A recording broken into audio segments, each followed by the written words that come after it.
তাহলে আপনি নিজেই বুঝে যাবেন আল্লাহর অস্তিত্ব সম্পর্কে। তো চলুন ভিডিও শুরু করা যাক আমাদের চাঁদ থেকে। আমার বলাটা জরুরি না, তবুও বলছি, এখন আপনি যে ছবিটিকে স্ক্রিনে দেখতে পাচ্ছেন সেটি হচ্ছে আমাদের চাঁদ, যা কিনা আমাদের পৃথিবীর থেকে 4 গুণ ছোট। শুধু এটুকুই না, এটা সিরিস এবং প্লুটো নামের গ্রহ থেকে বড়। এরপর মার্কিউরি, যা আমাদের চাঁদের থেকে অনেক বড়। এরপর গ্যানিমেড, যা মার্কিউরি থেকে আরও একটি বড় গ্রহ। এরপর মার্স অর্থাৎ মঙ্গল, যা কিনা গ্যানিমেডের থেকেও বড়। তারপর হচ্ছে ভেনাস, যা মঙ্গল থেকে বড়।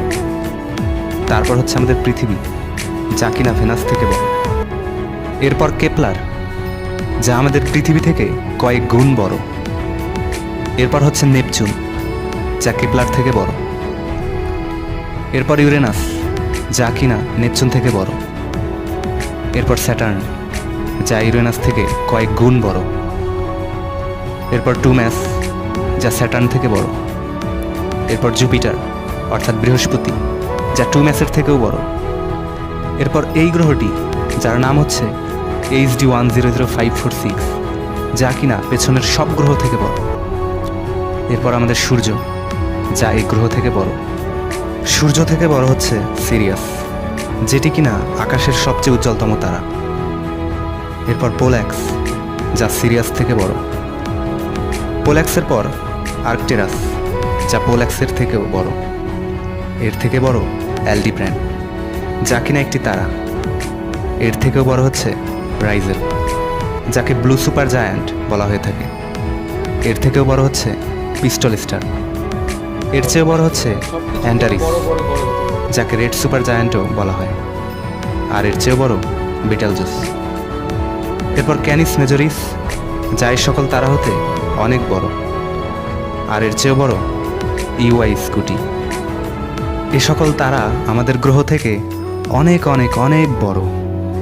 এবার এই ভিডিওটিকে জুম আউট করতে করতে আমরা পুরো মহাবিশ্বের আকার পর্যন্ত যাচ্ছি। কি এই মহাবিশ্ব? কত বড় এই মহাবিশ্ব? শুধু দেখুন ভিডিওটি। এরপর হয়তো আপনার নিজের ভেতর থেকেই উত্তর চলে আসবে, এই মহাবিশ্বের তুলনায় আমরা কত নগণ্য। এখন যে দৃশ্যটি আপনি দেখছেন, সেখানে লাখো কোটি তারা রয়েছে। এটি হচ্ছে আমাদের গ্যালাক্সি, যেখানে লাখো কোটি গ্রহ তারা যে যার অবস্থানে বিদ্যমান। আর এই কোটি কোটি তারা আর গ্রহ মিলেই তৈরি আমাদের মিল্কি ওয়ে গ্যালাক্সি। এটি হচ্ছে আমাদের আকাশগঙ্গা, যার সীমা অপার, যেখানে রয়েছে কয়েকশো কোটি গ্রহ নক্ষত্র। এটি হচ্ছে আমাদের মিল্কি ওয়ে গ্যালাক্সি। এই মিল্কি ওয়ে গ্যালাক্সির পাশেই রয়েছে আরও একটি গ্যালাক্সি, যার নাম অ্যান্ড্রোমেডা গ্যালাক্সি, যা কিনা আমাদের মিল্কি ওয়ে গ্যালাক্সি থেকেও 4 গুণ বড়। না জানি এর মতো কত গ্যালাক্সি আমাদের মিল্কি ওয়ে গ্যালাক্সির চারপাশে রয়েছে। এ সকল গ্যালাক্সি মিলে যা হয়, সেটিই হচ্ছে আমাদের মহাবিশ্ব। এটিই হচ্ছে আমাদের মহাবিশ্ব, যার ভেতর মিলিয়ন বিলিয়ন গ্যালাক্সি রয়েছে। এটিই হচ্ছে আমাদের মহাবিশ্ব। আর শুধু এটুকুই নয়, এখন আপনি স্ক্রিনে যা দেখতে পাচ্ছেন, সেটি হচ্ছে আমাদের ইউনিভার্স, যা কিনা একটি বল। না জানি আমাদের ইউনিভার্সের মতোই কত লাখো কোটি ইউনিভার্স রয়েছে এই মহাবিশ্বে। আর এই কোটি কোটি ইউনিভার্স মিলেই তৈরি হয় একটা মাল্টিভার্স। হয়তো এই মাল্টিভার্সের উপরেও এক সুপারভার্স আছে, যেখানে হাজারো মাল্টিভার্স আছে, লাখো কোটি মাল্টিভার্স আছে। এটিই হচ্ছে আমাদের মহাবিশ্ব। খুব অবাক হচ্ছেন, তাই না? এখান থেকে মাইক্রোস্কোপ লাগিয়েও যদি আপনাকে খোঁজেন, আপনার অস্তিত্ব তো দূরের কথা, আমাদের গ্যালাক্সিকেও খুঁজে পাওয়া যাবে না। ভিডিওটি দেখে একবারও কি ভেবেছেন যে এগুলো আসলো কোথা থেকে? কোথা থেকে আসলো এই মহাবিশ্ব? কে বানালো এই মহাবিশ্ব? এত বড় স্পেস, এত বড় জায়গা কিভাবে চলছে? আমরা মানুষরাই তো কোনো কিছু বানানোর আগে চিন্তা করি, পরিকল্পনা করি, তারপর একটা জিনিস তৈরি করি যাতে সেটা সঠিকভাবে কাজ করে। তাহলে আপনার কি মনে হয় যে এত বড় মহাবিশ্ব, এত বড় স্পেস, এত বড় জায়গা, সব কিছু এত নিখুঁতভাবে একাই চলছে? কখনোই না। বরং কেউ তো এগুলো বানিয়েছে এবং তার দ্বারাই এগুলো পরিচালিত হচ্ছে। চলুন মহাবিশ্বের কথা বাদই দেয়া যাক। মিশরের পিরামিডের নাম হয়তো সবাই শুনেছেন। কখনো কি ভেবে দেখেছেন এত বড় পিরামিড কিভাবে তৈরি হয়েছে? কিভাবে একটি পাথরের উপর আরেকটি পাথরকে রাখা হয়েছে?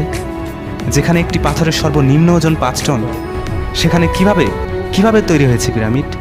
পিরামিডের কথা বাদই দিলাম, আপনি কি স্টোনহেঞ্জের নাম শুনেছেন? স্ক্রিনে যে ছবিটি দেখতে পাচ্ছেন সেটি হচ্ছে স্টোনহেঞ্জ। কখনো কি চিন্তা করে দেখেছেন এইভাবে সাজানো লম্বা লম্বা পাথরকে একটির উপর আরেকটিকে রাখা হয়েছে কিভাবে? কে রেখেছে এগুলো? কি এগুলো? প্রতিটা মানুষ তার নিজের জায়গা থেকে আলাদা, কারো সাথে কারো হুবহু মিল নেই। এই মহাবিশ্বে লাখো কোটি গ্রহ রয়েছে, সবগুলোই নিজের জায়গাতে ঘুরতে থাকে। কখনো এমন হয়নি যে একটি গ্রহ নিজের জায়গা থেকে অন্য জায়গায় চলে গিয়েছে।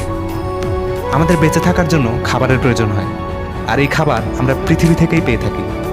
আমরা নিঃশ্বাস নিয়ে থাকি, কিন্তু আজ পর্যন্ত ওই বাতাসকে কেউ কোনো দিন দেখতে পারিনি। এই পৃথিবীতে বেঁচে থাকার জন্য যে জিনিসের যতটুকু প্রয়োজন ততটুকুই রাখা হয়েছে। বায়ুতে অক্সিজেন সহ অন্যান্য গ্যাসের পরিমাণ, তাপমাত্রা, বায়ুচাপ, গ্র্যাভিটি ইত্যাদি সব কিছুকেই প্রয়োজন মতো রাখা হয়েছে। যদি এসব জিনিসের যে কোনো একটিরও সামান্য কম বেশি হতো, তাহলে এই পৃথিবীতে জীবের অস্তিত্ব থাকতো না। পৃথিবী তার নিজ অক্ষে চারিদিকে 30 কিলোমিটার পার সেকেন্ড বেগে ঘোরে। এই ঘোরার গতি যদি সামান্য পরিমাণও কম বেশি হতো, তাহলে আমরা সুশৃঙ্খলভাবে বসবাস করতে পারতাম না। সূর্যের ক্ষতিকর রশ্মি থেকে বাঁচার জন্য পৃথিবীতে ওজোন স্তর রয়েছে। এটা না থাকলে পৃথিবীতে কোনো জীব বাস করতে পারত না। বসবাসের জন্য যেসব জিনিসের প্রয়োজন সব কিছুই দেওয়া হয়েছে। এর পরেও কি আপনার মনে হচ্ছে যে সব কিছু এত নিখুঁতভাবে একাই চলছে? কখনোই না। বরং এমন একজন আছেন যিনি এই সব কিছুকে বানিয়েছেন, সব কিছুকে চালাচ্ছেন। তিনি আর কেউ নন, তিনি হচ্ছেন সব কিছুর মালিক, আমাদের সৃষ্টিকর্তা মহান আল্লাহ। তার পরিচয় সম্পর্কে আসলে আমাদের কোনো ধারণাই নেই। সকল প্রশ্নের উত্তর আপনি 1400 বছর আগে কোরআনে পেয়ে যাবেন। মন দিয়ে কোরআন পড়ুন, আল্লাহকে জেনে যাবেন।